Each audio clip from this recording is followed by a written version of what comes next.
el Papa los excomulga. Y aún así, los venecianos y los cruzados siguen ¿hacia dónde? Hacia Constantinopla, porque este sobrino del emperador, el hijo de Isaac, ¿vale? El emperador que ha sido depuesto, quiere usarlo para recuperar el trono de su padre. Y Venecia está en el Teresa, y van a Constantinopla, 1203, y empiezan a asediar la ciudad. Al principio no lo consiguen. Las luchas por la ciudad son durísimas, pero la Guardia Varega, ¿te acuerdas de aquellos vikingos al servicio del imperio? Sí. Siguen siendo duros luchadores. Y los cruzados y los venecianos, por mucho que lo intentan, no consiguen romper las defensas. Al final hay un golpe palaciego, Alejo es depuesto, Alejo IV, Isaac el Ciego es sacado de prisión y vuelto al trono, ¿vale? Vuelto al trono junto con su hijo, que ha traído a los cruzados y venecianos. Problema, han prometido a los cruzados y a los venecianos una cantidad de dinero tal que es imposible pagarla. Y como es imposible, al final rompen relaciones y vuelve el asedio. Es decir, los cruzados y los venecianos vuelven a atacar las murallas y vuelve a haber una defensa dura del lugar, ¿vale? Al final, si no me falla la memoria, en abril de 1204, de forma casi por azar, no te creas tú que fue en mitad de una gran batalla, fue que unos poquitos entraron de forma casi casual, entró el pánico, en fin, es una historia muy curiosa que no tenemos tiempo de contar. Pero ese día se pierde Constantinopla, entran los cruzados y los venecianos y hacen algo atroz. Esta ciudad que tenía 1.100.000 habitantes, que era la ciudad más sagrada de la cristiandad, con las iglesias más hermosas, donde estaban las reliquias de los apóstoles, donde estaba todo el arte de los antiguos, de Fidias, de Praxíteles, de Lisipo, de Mirón, es saqueada a sangre y fuego. Las antiguas obras de arte, por ejemplo, la Atenea, que había estado en el Partenón, es echada abajo y destrozada. Madre mía. Las grandes esculturas, hay hasta una obrita escrita por un testigo, se llama Joniate, que se llama Martirio de las Estatuas, donde nos va contando cómo todas esas obras de arte maravillosas de época de la Grecia antigua son destrozadas por estos salvajes, por los cruzados. Los venecianos, que eran más listos y que sabían el valor, se las llevaron a Venecia. Si vais a Venecia, vais a San Marcos, veréis esos famosos 4 caballos de bronce, ¿verdad? En la portada. Sí. Los caballos los había mandado a hacer Augusto, el primer emperador, y se los regaló a Alejandría de Egipto el año 30 a.C. Luego Constantino los llevó a Constantinopla y estuvieron en Constantinopla hasta que en 1204 los venecianos los robaron y se los llevaron a San Marcos. Y recordáis los tetrarcas de San Marcos, los tetrarcas, la escultura de Pórfido de cuatro hermanos, estaba en Constantinopla, originalmente había estado en Gaza. Fue llevada a Constantinopla y de Constantinopla se la llevaron los venecianos a San Marcos. Lo que los venecianos nos robaron, lo destruyeron los cruzados. Es la ruina de Constantinopla. Sí, no, madre mía, es una desgracia. Bueno, fue hay una aquí escena brutal en la que los cruzados que matan, violan, incendian, sacan a los emperadores de sus tumbas. Por ejemplo, a Basilio II Bulgaróctono, estaba momificado, lo colocaron en la puerta de San Romano con una flauta entre los dedos y metida en la boca, como si estuviera tocando la flauta. El cuerpo de Constantino, el fundador del cristianismo en el imperio, es decir, el fundador, perdón, el que legaliza o el que pone al imperio como un imperio cristiano, también es a Constantino. Es decir, los cuerpos de los emperadores que estaban en la iglesia de los santos apóstoles fueron todos profanados. Pero quieres decir a Constantino el Grande, Sí, todos fueron profanados. Las tumbas de los emperadores, las iglesias, en lo alto sentada en el altar de Santa Sofía había una prostituta francesa cantando, mientras que los cruzados violaban y mataban a la gente que estaba en Santa Sofía. Aquello fue dantesco, apocalíptico, vamos. Sobre todo esto es lo que causa el odio entre ortodoxos y católicos. Por eso todavía en 1980, quiero recordar, cuando el Papa Juan Pablo II visita Atenas, la Iglesia Ortodoxa manda que se doble a muerto en Atenas, porque para ellos esa herida sigue abierta. Jamás perdonaron a Occidente que hicieran eso a los supuestos hermanos cristianos de Oriente. Fíjate, pues parece mentira, ¿no? Porque parece que sí que las únicas barbaridades que se cometían eran entre los musulmanes y los cristianos unos a otros, ¿no? Pero realmente era entre cristianos, pues casi había. Las barbaridades no las cometen las religiones, las cometen los hombres. Ya. Los musulmanes se han matado de lo lindo entre ellos, chiíes, sunitas, ¿vale? Ismaelitas. Los cristianos se han matado de lo lindo entre ellos, católicos, ortodoxos, protestantes. Son los hombres los que cometen las barbaridades. Claro, Las ideas y claro. las religiones no matan. Matan los hombres que dicen profesar esas ideas o esas religiones. Claro, claro, claro. Bueno, pues después de esto tan horrible y tan triste, porque realmente aquí es donde se empieza a perder toda eso que decíamos antes, ¿no? Todo ese legado de miles de años es cuando entran todos estos, ¿no? Todos estos Sí, salvajes. y los salvajes, la Cuarta Cruzada, se crea un nuevo imperio que llamamos, que bueno, que de imperio tiene el nombre, que llamamos Imperio Latino de Constantinopla. El Papa que había excomulgado a los latinos, a los cruzados, les levanta la excomunión. Hay un emperador latino en Constantinopla, pero Constantinopla se arruina en estos años, empieza a despoblarse rápidamente. Esta gente realmente no sabe gobernar, intentan imponer un feudalismo en Oriente. Los Ujú. búlgaros se han convertido de nuevo en imperio, los serbios se han convertido en un reino poderoso. Algunos griegos consiguen fundar estados, por ejemplo, Nicea, Imperio griego de Nicea, o el despotado de Épiro, en lo que hoy sería Albania y el oeste de Grecia, Tesalónica, ¿vale? Se crean estados griegos, como también el Imperio de Trebisonda, en el este de Asia Menor, en el noreste de Asia Menor. Sí. Todo esto es lo que surge del Imperio Bizantino. Por un lado, estados griegos, Trebisonda, Nicea, Épiro. Por otro lado, estados eslavos, Serbia, Bulgaria. Y por otro lado, un imperio efímero que llamamos Imperio Latino de Constantinopla. Y Pero los los turcos herederos, aprovechan esto para seguir ampliando territorio. los herederos del Imperio Bizantino, digamos que son los estados griegos. Sí, son los estados griegos. De hecho, vamos a tener a otro hombre genial que se llama Teodoro Láscaris. Tenemos aquí otra de las dinastías, los Láscaris, ¿vale? Ujú. Que llega a Nicea en 1204-1205 y después del reinado de su hermano efímero, apenas unos meses, Constantino, sube al trono de Nicea. Él se reivindica como el verdadero heredero, ¿vale? Del Imperio Romano y poquito a poco, con unos cientos de hombres a su servicio solamente, literalmente, va poco a poco levantando de la ruina el imperio. Primero en Asia Menor, frenando a los turcos. 1211 los derrotan Antioquía del Meandro, ¿vale? Ujú. Y va recuperando buena parte del Asia Menor occidental, Éfeso, Esmirna, Nicomedia, toda esa zona, ¿vale? Se enfrenta a los latinos y les va quitando territorios primero en Asia, hasta conseguir expulsarlos de Asia, ¿vale? Restaura la flota y empieza a reconquistar islas, que la mayoría habían quedado en manos de los venecianos, ¿vale? Se enfrenta a los otros señores, también griegos, como a un hombre formidable, ¿no? Que era el déspota de Épiro, ¿vale? Bien, Ujú. eh, él va a reinar hasta 1222 y va a poner las bases del nuevo imperio bizantino. ¿Quién va a terminar de echarlas?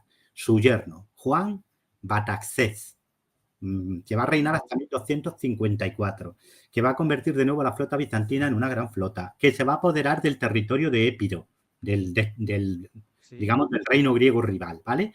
Y que va Ujú. a terminar venciendo a los latinos y arrebatándoles Tesalónica y otros muchos territorios, ¿vale? Van a quedar reducidos los latinos solo a Constantinopla y poco más.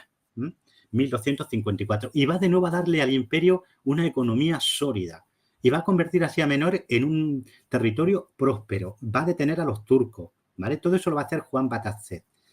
Su hijo, Teodoro II, va a reinar solo unos años, hasta Ujú. 1258. Pero va a cometer un error que es morirse demasiado pronto. Y va a dejar a un niño en el trono. Y Bueno. ese niño cae en manos de un político ambicioso y sin escrúpulos, Miguel VIII Paleólogo, que va a fundar la última dinastía del imperio.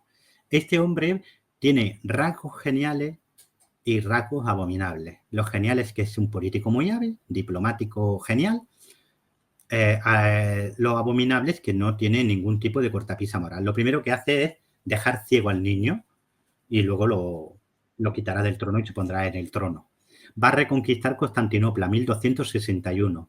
Se la va a arrebatar a los cruzados, al Imperio Latino de Constantinopla, ¿no? Pero su política es como, ¿te acuerdas la de Manuel? Sí. Demasiado ambiciosa. Miguel VIII ha logrado triunfo, pero centra toda su política en Occidente, en frenar a los angevinos, que han conquistado el sur de Italia a los normandos, a la dinastía normanda, Sí. y a los Hostenhausen también, que se habían, digamos, habían formado una dinastía junto con mezclándose, entre comillas, aliándose matrimonialmente hablando con la antigua dinastía normanda del sur de Italia y habían heredado esos territorios. Manfredo, ¿no? Se llamaba, el último de sus soberanos, y se apoderan del sur de Italia y amenazaban los Balcanes. Miguel VIII se fija este objetivo, acabar con lo que quedaba de los estados cruzados, sobre todo en Grecia, y sobre todo frenar a los angevinos, pero lo hace a costa de la defensa de Asia Menor. Se olvida de Asia Menor y Asia Menor seguía siendo la base del imperio, ¿no? No ha reconquistado Bulgaria, no ha reconquistado Serbia, el imperio está ahora limitado a lo que hoy sería la Turquía europea, parte de la Turquía asiática, todo lo que hoy es el territorio griego y Albania y casi todo lo que hoy es Macedonia del Norte, ¿vale? Eso sería el territorio bizantino, con unos enclaves latinos y venecianos. Bien, Miguel VIII se fija ese ambicioso proyecto de recuperar el imperio, pero lo desangra. Cuando muere en 1282, Asia, más allá de las ciudades, se había perdido. Estaba ocupado por tribus turcas. Las ciudades seguían siendo griegas, pero en cuanto salías de las murallas, tenías por allí a los turcos campando a sus anchas. Todo el esfuerzo militar económico de Miguel VIII se ha sido lanzado a una política de altos vuelos para frenar a los angevinos, que lo ha hecho, ¿eh? Si Aragón se apodera de Sicilia en 1282, es gracias a Miguel VIII Paleólogo, a las famosas vísperas sicilianas, que en buena parte están debidas a la diplomacia y al oro de Bizancio, ¿vale? Pero el coste de ese triunfo sobre los angevinos es carísimo, es dejar Anatolia por completo en manos turcas. Cuando muere, 1282, su hijo Andrónico II se encuentra con un imperio desangrado económica y militarmente hablando. Todo lo que habían hecho Teodoro II Láscaris, su yerno Juan Bataxés y su nieto, 1205, 1258, ir poco a poco consolidando económicamente al imperio, dotándolo de nuevo de un ejército indígena fuerte, consolidando el territorio asiático, extendiéndose poquito a poco sin menguar las fuerzas internas del imperio. Todo eso lo ha tirado por la borda Miguel VIII con una ambiciosa política de altos vuelos que sí, que hace que el imperio sea de nuevo una potencia a tener en cuenta, pero a costa de desangrarlo. Claro. Bueno, ya entramos en la última fase. Claro, es que esto lo hemos visto en muchas veces, ¿no? O sea, de repente parece como que lo hacen que se recupere, vaya recuperando con cabeza, ¿no? Como diríamos ahora, ¿no? Con mentalidad emprendedora, ¿no? Y con una mentalidad, bueno, pues que gestiona muy bien las cosas, que muy realista, ¿no?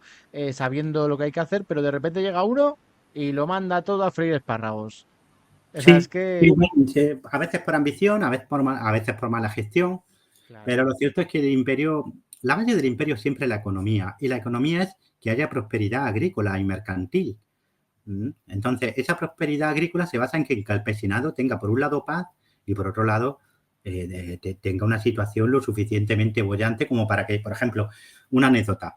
La mujer de Juan Bataxés lucía una diadema imperial maravillosa. ¿Y sabes cómo la llamaban?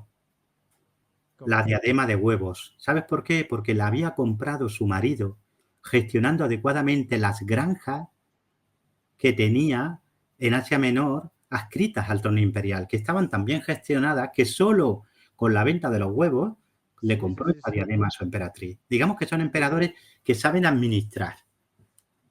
Sí.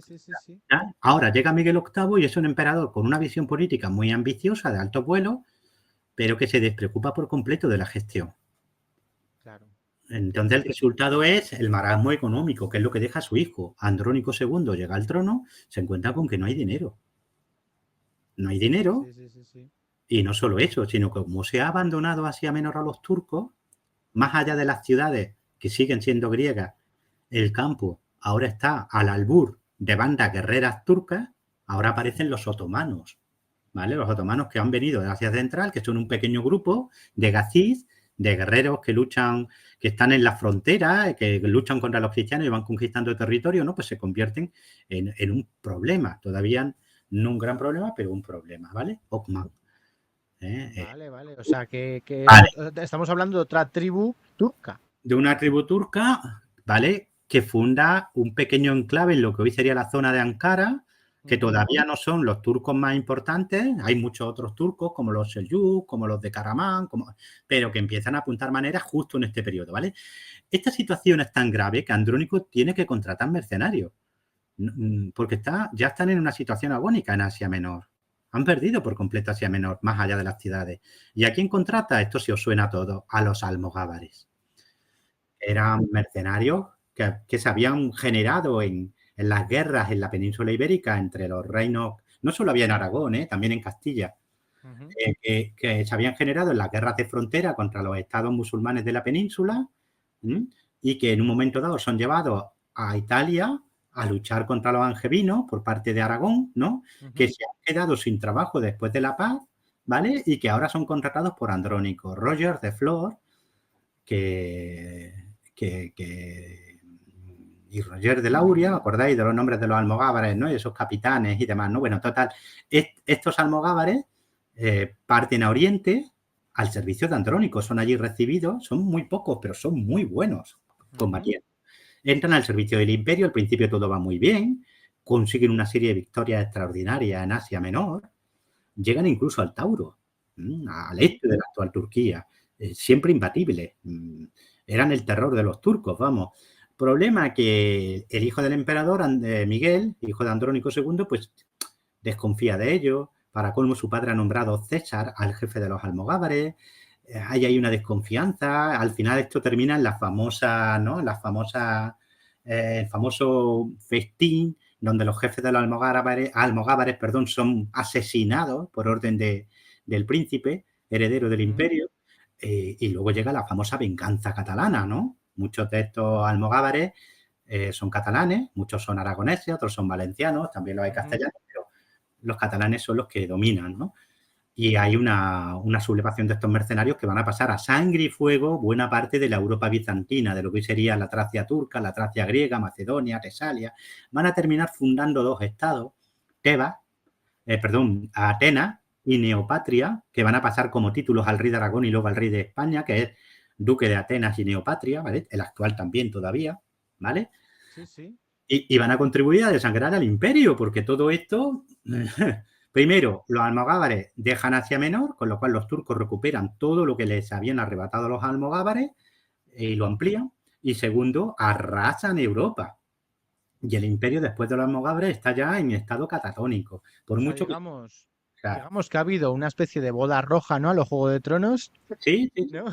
pero sí, literalmente fue una boda roja, literalmente, vamos. Y tras esta boda roja, los nobles, sobre todo catalanes, entre, bueno, sí, son mercenarios. Hay algún noble, pero la mayoría son gente de espada, gente de lanza. Tenían el famoso grito que da nombre a la famosa revista editorial de la que yo me honro en ser ensayista, la de Despertaferro, ¿no? Cuando sacaban el Bracamorte, sacaban el cotel, como ellos decían, el cutel, perdón, que era un cuchillo grande o una espada corta de un solo filo, y decían Despertaferro, ¿no? Despierta hierro. Sí, que por cierto, luego hablaremos era el otro grito de guerra. Luego hablaremos de esto porque en la última revista de la caída de Constantinopla eres autor de 2 artículos. Sí, claro, sí, es verdad. Además, un número muy bonito, un número precioso, Sí, muy bonito, muy bonito. Bueno, pues eso, la boda roja, entonces todos estos catalanes, aragoneses, tal, deciden, pues oye, arrasar territorio bizantino y es allí donde está el origen de todo esto que estás diciendo de Atenas, tal, ¿no? En esa parte de los condados catalanes de Grecia, que luego van a pasar que son títulos que va a seguir ostentando el rey de Aragón, duque de Atenas, duque de Neopatria, y que todavía el rey de España la conserva, ¿vale? Todavía nuestro rey sigue siendo duque de Atenas y de Neopatria, también el rey de Jerusalén. No usa el título de emperador porque no quiere, porque fue comprado por la corona española en el siglo XVI. Si quisiera podía usarlo, pero nunca lo usa. ¿Emperador de dónde? Sí, de Imperio Romano. El último detentador de la corona de Constantinopla, Andrés, hermano de Constantino XI, vendió el título imperial al rey de España, ¿vale? Y este título sigue estando ahí, pero nunca se ha usado. Ningún rey lo ha usado, pero en teoría la corona española es depositaria de ese título. En teoría, ¿vale? Nunca se ha usado, ningún rey se ha intitulado así, pero sí se han intitulado y siguen intitulándose como rey de Jerusalén, duque de Atenas y Neopatria. Sí que lo había oído de rey de Jerusalén, que bueno, está en disputa con algún otro noble europeo. Sí, ¿no? Hay algunos que también lo ostentan. Pero lo de emperador del imperio, eso no lo sabía. Sí. Vale. Bueno, pues sigamos. Vamos a ver, no fue Andrés, fue el heredero de Andrés. Es que estoy dudoso si fue Andrés o fue su heredero, pero se vendió el título de los paleólogos al rey de España, ¿vale? Bueno, a lo que vamos. La situación del imperio es muy dura y para colmo el imperio la empeora, porque el siglo XIV es un siglo de guerras civiles, sobre todo entre un hombre genial, Juan Cantacuceno, y el heredero de su rey, de Andrónico III, ¿vale? Va a haber una serie de guerras familiares muy duras entre los cantacucenos, la casa de los cantacucenos y la casa legítima, que son los paleólogos, ¿vale? A lo Vale. largo del siglo son guerras civiles muy complejas, no vamos a meternos en ellas porque si no se nos va el santo al cielo, ¿vale? Pero lo interesante es que a lo largo de estas guerras civiles los turcos entran en Europa porque llegan como mercenarios de estas guerras civiles bizantinas, ¿vale? Y al final Vale. terminan poniendo pie en Galípoli, en el estrecho de los Dardanelos, y por último apoderándose de Adrianópolis, la actual Edirne, ¿vale? En la Turquía europea, Adrianópolis, Sí. ¿no? 1360 o 1356-1360 ocurre esto. Ya tenemos a los turcos en Europa, fíjate. Ya tenemos turcos. Y llegan porque los bizantinos están más preocupados por disputarse el trono entre los cantacucenos y los paleólogos que en frenarlos. Son años muy tristes porque aparecen emperadores muy inteligentes que en otros tiempos hubieran sido grandes hombres, pero que claro, en un imperio al que por todas partes le salen enemigos, por ejemplo, en la época de la Gran Serbia, de Esteban Dusan, que conquista territorios, que va a llegarse a titular matador de griegos y que va a apoderarse de buena parte de lo que hoy sería el norte de Grecia, ¿vale? Es la época también del imperio, que ya el imperio otomano ya es imperio, el señor del horizonte ya existe, ¿no? Era el título que se daba al emperador de los turcos, señor del horizonte, ¿vale? Sí, sí, sí, sí, sí, sí. Okman, Orhan empiezan a conquistar territorio. En 1389 vencen ya en Kosovo-Pole al reino serbio, que era la principal potencia de los Balcanes en aquel momento, ¿no? Y todo esto es años en los que los bizantinos, en vez de estar a luchar contra los serbios o contra los otomanos, en fortalecerse, en salvar los muebles, pues están a guerras civiles. A finales del siglo hay un hombre maravilloso que es Manuel II, paleólogo, cultísimo, inteligente, un emperador modelo, pero claro, al que le fallaban las fuerzas. El imperio ya era Constantinopla, algo Tesalónica, algunas islas, no muchas, ¿vale? Y la mayor parte del Peloponeso, ¿vale? Eso era el imperio. Y tenía control efectivo o era vasallo ya de... ¿Qué? ¿Tenía control efectivo de su Sí, pequeño sí, tenía territorio? control efectivo de aquella Vale. manera porque además tan pocos territorios muchas veces eran, como estaban tan desligados unos de otros, para facilitar su defensa, muchas veces el emperador lo que hacía era nombrar déspota, por ejemplo, de Mistra a uno de sus hermanos o uno de sus hijos, o señor de Tesalónica a otro, en fin, que más, ya al final de los paleólogos, más que un emperador, lo que tenemos es una dinastía, con un emperador arriba, pero donde sus hermanos o sus hijos también detentan el gobierno de territorio. Y Territorio antiguo. perdona, esto de los déspotas, esta palabra déspota, Sí. ¿qué origen tiene? Porque claro, se utiliza de manera negativa, ¿no? Este es un déspota. Ahora sí, pero en este momento un déspota o despotado es un señorío donde hay un señor independiente, aunque de menor rango que un emperador, ¿vale? Vale. Está el emperador, que está en Constantinopla, pero el déspota de Mistra gobierna Mistra, que está en el Peloponeso, lo gobierna el Peloponeso para entendernos, aunque reconoce de jure e incluso de facto a veces el gobierno del emperador. Los despotados surgen cuando la caída de Constantinopla en 1204.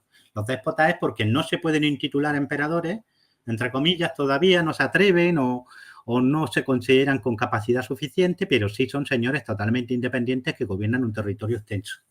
De acuerdo, de acuerdo. Y luego ya se convierte en un título imperial que se concede a los príncipes de la familia. Pues te voy a nombrar déspota de Panague, te voy a nombrar déspota de Mistra, ¿vale? O de Monemvasia o de donde sea, ¿no? Ya como un título, como se puede decir príncipe o duque o conde, ¿no? Antes había otro título que era Sebastocrator. Igual, ¿no? Es decir, son títulos que expresan un poder muy potente, casi independiente, pero sujeto a una autoridad mayor como es el emperador. De acuerdo, de acuerdo.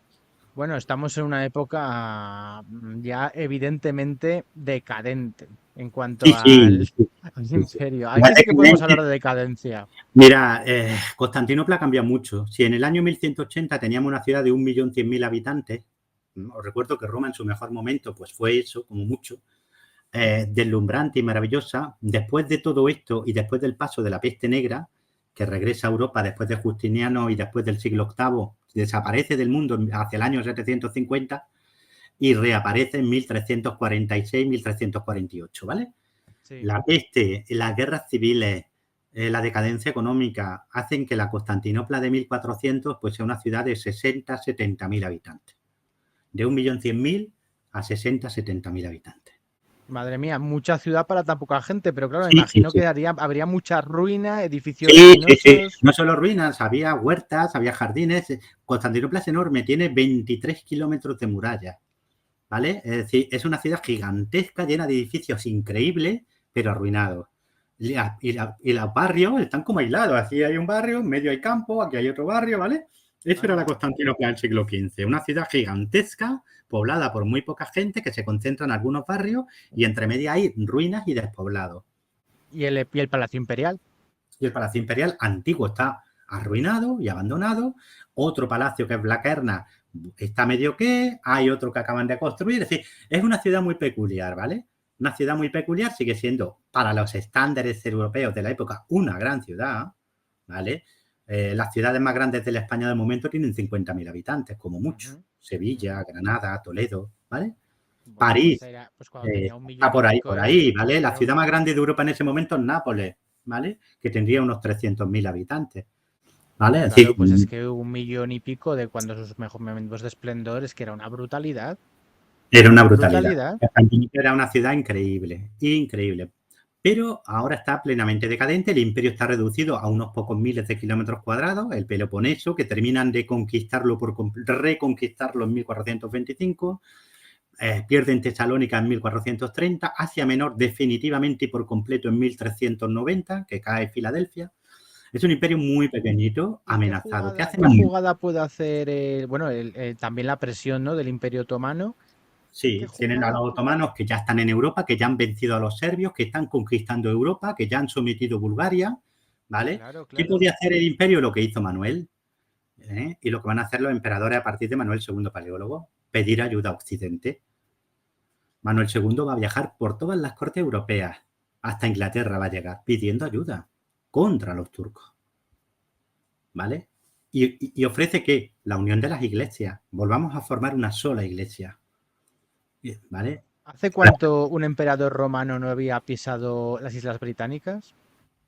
Pues estamos hablando que el último emperador que yo sepa que pisó las Islas Británicas fue un usurpador que se llama Máximo el Hispano, año 300, que dejó las Islas Británicas en el año 383. Fue proclamado allí emperador en 383 y ya está. Después de él, un emperador reinante, no vuelvo a verlo. Teodosio el joven, que luego fue Teodosio el emperador, estuvo allí de joven con su padre Teodosio el viejo, pero no como emperador. No como emperador. ¿Vale? Claro, claro. El último soberano imperial fue Máximo, que fue proclamado emperador en la isla británica el año 383. Bueno, no, perdona, Constantino III, que también fue proclamado emperador allí en 406. Bueno, 1000 años han pasado. Ha pasado 1000 años y llega Manuel. Manuel Sí. llega y, bueno, va a traer la atención de todo el mundo, en toda Europa, en todas las cortes europeas, todo el mundo va a hablar de él, los sabios de la época estarán contentísimos, está el Renacimiento ya en marcha y todos se asombran de lo que trae, porque viene con sabios, viene con gente muy culta, que estimulan la cultura de las cortes europeas, ¿no? Pero no consigue nada efectivo. Algunos, como el duque de Saboya, sí envían tropas y ayudan al imperio. Y también se proclama una cruzada, que es la cruzada de Nicópoli, 1390, sobre todo es una cruzada francesa y húngara, pero es derrotada por los turcos en 1390. Si el imperio no cae en estos años es porque aparece un gran poder en Oriente, Tamerlán, Timur el Cojo, que en el año 1402 aniquila a los turcos otomanos, a Bayaceto, en la batalla de Ankara. ¿Vale? Y esto hace que el imperio, durante un año, el imperio otomano, se tambalee y son años que Manuela va a aprovechar para recuperar cierta autonomía, recuperar cierta capacidad de maniobra política, ¿vale? O sea, digamos que el ojo de Sauron se desvía hacia Oriente, deja un poco tranquilo, deja un poco tranquilos a los bizantinos, ¿no? Sí, sí, Pero el sí. ojo de Sauron volverá. Vuelve enseguida porque, claro, estas guerras civiles que hay en el Imperio Otomano después de la derrota a manos de Tamerlán, que se retira y que pone su ojo primero en la India y luego en China, ¿no? Mm, Los turcos tardan unos años en restablecerse, pero para 1422 ya están asediando de nuevo Constantinopla, ¿vale? jolín. Ya tienen un soberano capaz, ¿vale? Y ya están de nuevo dominando Europa y estos años son años de expansión turca. En 1444 hay una nueva cruzada, la de Varna, fundamentalmente de nuevo francesa y húngara, que es aniquilada en la batalla de Varna, 1444, y esto ya prácticamente es la sentencia de muerte del imperio. Tan solo 6 años, 7 años más tarde, sube al trono un joven muy ambicioso, durísimo, inteligente, pero también cruel hasta decir basta, que se llama Mehmed el Conquistador, el Fatih, el Conquistador, y sube también al trono un poquito antes otro hombre genial que es Constantino XI, el último emperador romano. Son dos hombres muy diferentes, los dos dotados de grandes características, pero claro, uno controla una ciudad medio muerta, Constantinopla, algunos territorios en las islas y en el Peloponeso, y el otro dueño de un imperio que va desde el Danubio prácticamente al Éufrates. Claro, Constantino XI, porque era Constantino XI Dragases paleólogo, ¿no? Sí, sí, sí, porque su madre era de Dragases, origen Dragases, ¿por serbio, qué? sí, era de origen Ah, serbio, de la familia de los Dragace, de los dragones, anda. y, y este emperador era un emperador que estaba adornado de muy grandes virtudes, había demostrado sus capacidades como déspota en Épiro, perdón, en Mistra, incluso había hecho un intento de reconquista de Grecia, llegó a apoderarse de someter a Atenas, Tebas, Tesalia, Épiro, ¿vale? Vale, Pero, o sea que claro, digamos que no era, porque a veces parece como que este emperador, a pesar de prestar batalla y morir en batalla, en principio, este emperador parece que a veces como lo retratan como un tontito, ¿no? Como no, no, medio no, no, no, no, tintito, pero no. de eso nada, de eso Vale la nada. pena leer su biografía Mm, y las fuentes de esta época como Calcocondilas, por ejemplo, o como su secretario, vamos a llamarlo así para facilitarlo, su secretario más cercano, ¿no? Su hombre de confianza que nos deja una biografía, un diario, Jorge Strances, ¿no?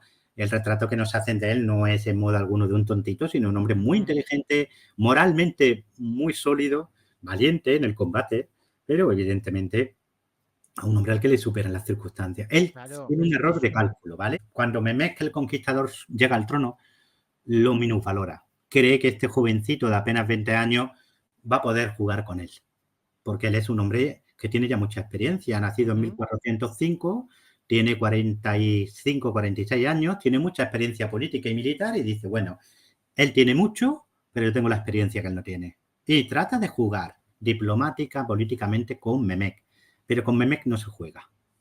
Mehmed tiene claro que él quiere ser un nuevo Alejandro, un nuevo César. Él, su modelo, es la antigua Grecia y la antigua Roma. Lo ujú. tiene O sea, claro. era un hombre cultivado también, Sí, ¿no? sí, Mehmed. sí. Cultivado y cruel. Porque cuando mucha gente te dice, no, es que la gente culta, la gente que viaja, no, no, Mehmed viajó y leyó. Pero era. Constantino ha hecho ese falso cálculo, considera que Mehmed es muy joven y que eso le da la oportunidad de conseguir cierta independencia, cierta capacidad de maniobra para fortalecer al imperio frente a los turcos de nuevo, ¿vale? Pero se Ujú, equivoca. Lo primero que hace Mehmed es declarar expresamente que quiere conquistar Constantinopla. Él se considera el heredero auténtico de los Césares romanos. De hecho, cuando conquiste Constantinopla se va a intitular como Kaiser Rum, César de los romanos. ¿De acuerdo? Construye una fortaleza en el Bósforo. Rumelizar. ¿Para qué? Para impedir que pueda venir ayuda por mar a Constantinopla en lo posible. ujú. Reúne un ejército como nunca antes se había visto. Funde cañones como nunca se habían conocido. Ya estamos en la época de la pólvora. De hecho, el Imperio Otomano va a ser un imperio de la pólvora. Va a contratar a un ingeniero húngaro, Orbán, que va a construir uno de los grandes cañones de la historia. Tan grande que hacen falta 32 bueyes para desplazarlo y más de 1.500 hombres para abrirle camino. ¿De acuerdo?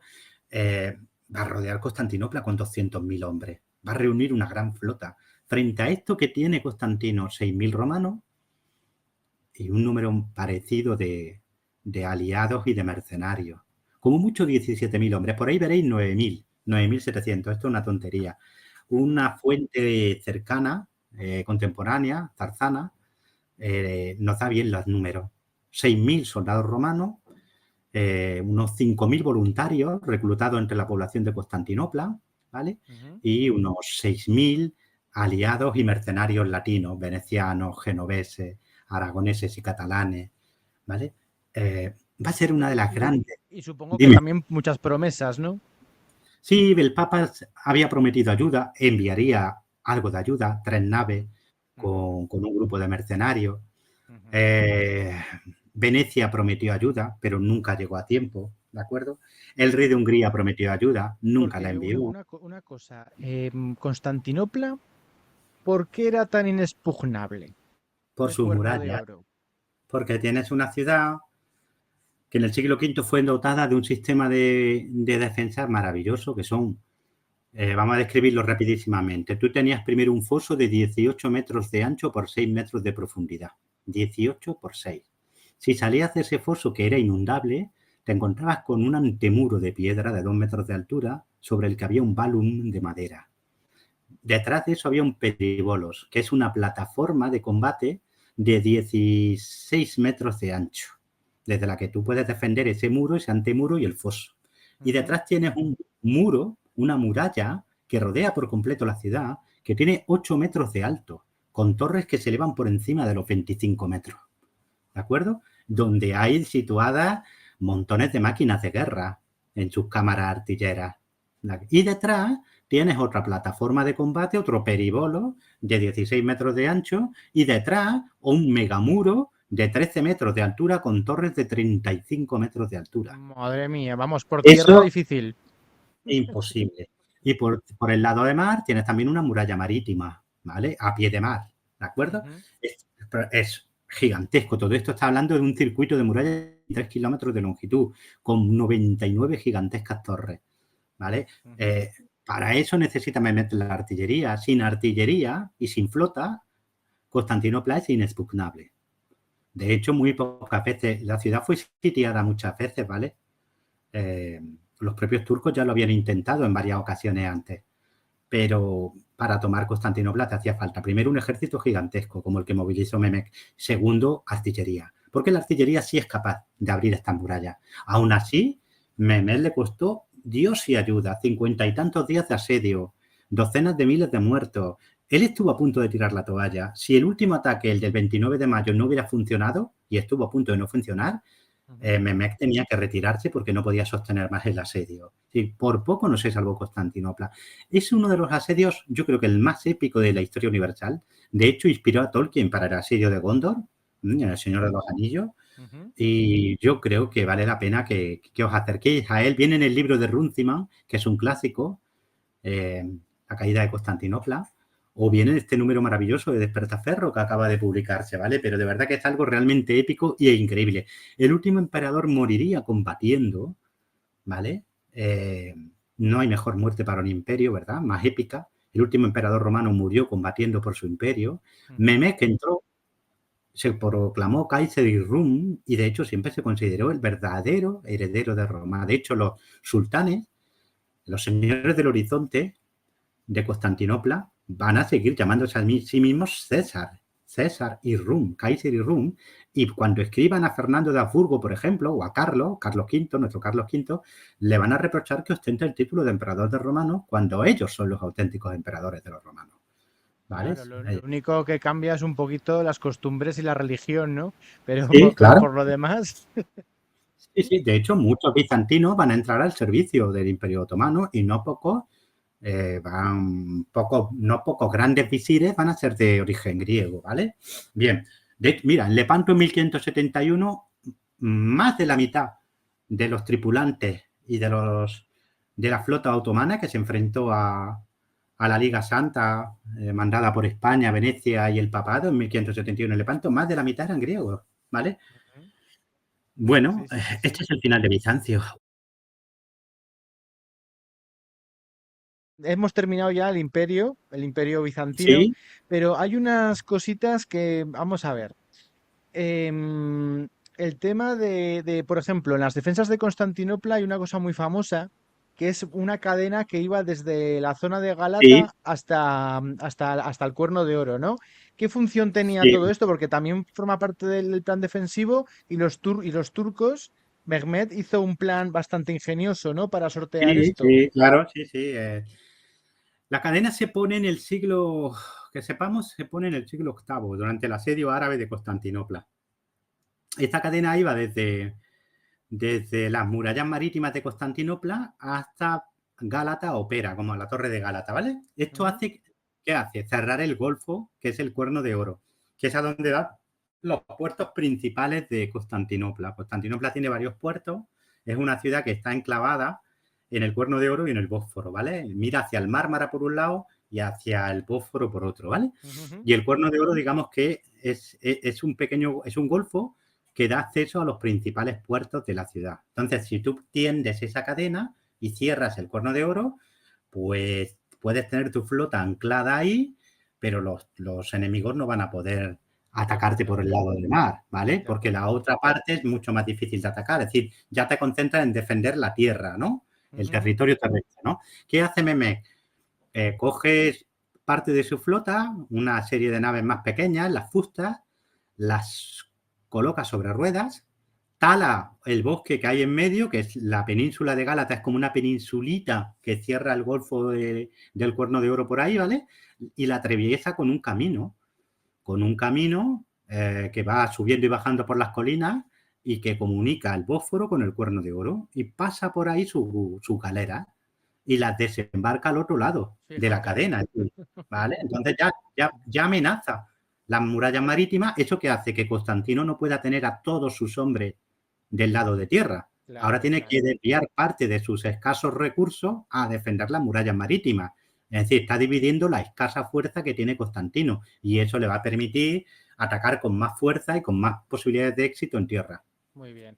Bueno, pues nada, hasta aquí llegó el tema el tema del Imperio Bizantino. Hemos tenido, bueno, un programa que ha salido casi 2 horas. Bueno, también ha habido problemas técnicos, o sea, un poquito menos. Pero bueno, aquí lo tenéis para todos vosotros. Y bueno, ha sido espectacular, ha sido todo un honor que esta clase magistral de uno de los mejores bizantinistas de habla hispana, pero yo creo que del mundo, que es José Sotochica. Y Muchas bueno, gracias.